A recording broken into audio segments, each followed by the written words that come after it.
ಆಕಾಶ್, ನಿಮ್ಗೊಂದು shocking news ಗೊತ್ತೇನೋ? ಏನಪ್ಪ? ನಾನು ನಾಳೆ ಮೇಡಮ್ ಜೊತೆನಲ್ಲಿ ಡ್ಯಾನ್ಸ್ ಪ್ರಾಕ್ಟೀಸ್ ಮಾಡೋಣ ಅಂತ ಇದ್ದೀನಿ. ಹೋಗೋಣ, ಡ್ಯಾನ್ಸ್ ಕಲ್ತೇ ಬಿಡ್ಬೇಕು ಅಂತ ಡಿಸೈಡ್ ಮಾಡ್ಬಿಡ್ತೀನಿ. ಓಕೆನಪ್ಪ, ನೀ ಡ್ಯಾನ್ಸ್ ಕಲಿತೀಯಲ್ಲೋ ಅದ್ ನನಗೆ ಗೊತ್ತಿಲ್ಲ. ಒಟ್ನಲ್ಲಿ ನನ್ನ ಆಫೀಸ್ ಕೆಲ್ಸಕ್ಕಂತೂ ಯೂಸ್ ಆಗ್ತೀಯ. ಅಂದ್ರೆ ನನ್ನ ಆಫೀಸ್ ಬಾಯ್ ಅಂತ ಕನ್ಫರ್ಮ್ ಮಾಡ್ಕೊಂಡೆ. ಸಾಗರ, ಹೇಗಿದೆ ಜೋಡಿ?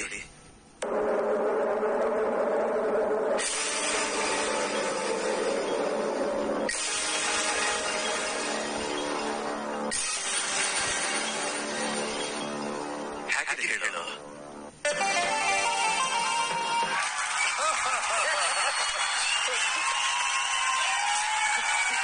ನೋಡಿದ ನಂಬಕ್ಕಾಗತ್ತಾ?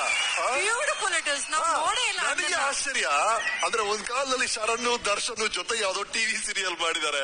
ಇಬ್ರಿಗೂ ಒಂದು ಊಹೆ ಇಲ್ಲ, ಇವ್ರು ಮುಂದೆ 100 ಚಿತ್ರಗಳು ಮಾಡ್ತಾರೆ, ಅವರು ಇಷ್ಟು ದೊಡ್ಡ ಸ್ಟಾರ್ ಆಗ್ತಾರೆ ಅಂತ. ಇದು ನೋಡಿದಾಗ ಆಶ್ಚರ್ಯ ಆಗುತ್ತೆ. Such a nice memory. Thanks to Zee TV, thanks to weekend with Ramesh. First time ಒಂದು ಟೆಲಿಫಿಲ್ಮ್ ನ ಆಕ್ಟ್ ಮಾಡ್ತಾ ಇದೀವಿ. ಸೀರಿಯಲ್ ಇಂದ ಒಂದು ಟೆಲಿಫಿಲ್ಮ್ ಹೋಗಿ ಅದು ಸ್ವಲ್ಪ ರಿಚ್ ಮೇಕಿಂಗ್ ಗೀಕಿಂಗ್ ಎಲ್ಲ ರಿಚ್ ಇರುತ್ತೆ.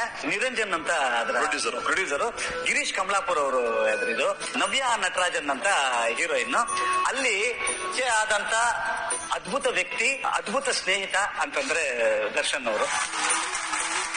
ಅವ್ರ ಬಗ್ಗೆ ಒಂದೇ ಒಂದು ಲೈನ್ ಹೇಳ್ಬೇಕು ಅಂತಂದ್ರೆ, ಇವತ್ತು ನಾನೇನು ವಿಡಿಯೋದಲ್ಲಿ ನೋಡಿದಂತ ದರ್ಶನ್ ಅವ್ರು ಏನಿದಾರಲ್ಲ, ಇವತ್ತಿಗೂ ಕೂಡ ಅದೇ ದರ್ಶನ್ ಹಾಗೆ ಉಳ್ಕೊಂಡಿದ್ದಾರೆ ಅಂತ. ಆ ದರ್ಶನ್ ಅವ್ರು ಮಿಸ್ ಆಗೇ ಇಲ್ಲ. ನಮಗೂ ಅವ್ರಿಗೆ ಫಸ್ಟ್ ಟೈಮ್ ಗೊತ್ತಾಗ್ತಿರೋದು ಏನು ಅಂತಂದ್ರೆ, ಈ ಕ್ಲಿಪ್ಪಿಂಗ್ಸ್ ಇದೆ ಅಂತ, ಫುಟೇಜ್ ಇದೆ ಅಂತ ಅನ್ನೋ ಅಂತದ್ದು. ದಯವಿಟ್ಟು ನನಗೊಂದು ಇದನ್ನ ಕೊಡಿ ಸರ್.